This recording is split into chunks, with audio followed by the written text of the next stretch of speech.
English premier league ফুটবলে কিছুক্ষণ আগে শেষ হওয়া ম্যাচে মুখোমুখি হয়েছিল ম্যান ইউ এবং ব্রাইটন।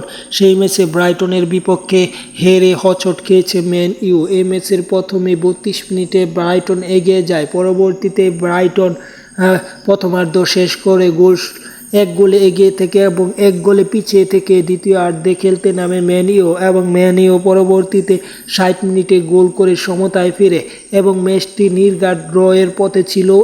90 মিনিট পর্যন্ত কেউ কাউকে ছেড়ে কথা বলেনি এবং অতিরিক্ত সময়ের 5 মিনিটে পেয়ার্ডোর গোলে পিছিয়ে যায় ম্যান ইউ এবং ব্রাইটন শেষ মুহূর্তের গোলে 2-1 গোলের ব্যবধানে জয় নিয়ে মাঠ ছাড়ে। এই ম্যাচটি জয় পরাজয়ের ফলে ব্রাইটন ম্যাচটি জিতে টানা 2 ম্যাচ জিতে আছে, পয়েন্ট টেবিলে 6 পয়েন্ট নিয়ে শীর্ষে। অপরদিকে 2 ম্যাচের একটি হেরেছে ম্যান ইউ এবং প্রথম ম্যাচ জয় দিয়ে তারা শুরু করেছিল এবং সব কিছু মিলিয়ে 3 পয়েন্ট নিয়ে তারা আছে পয়েন্ট টেবিলের 8 নম্বরে। যাই হোক, খেলার আপডেট পেতে চ্যানেল সাবস্ক্রাইব করতে ভুলবেন না।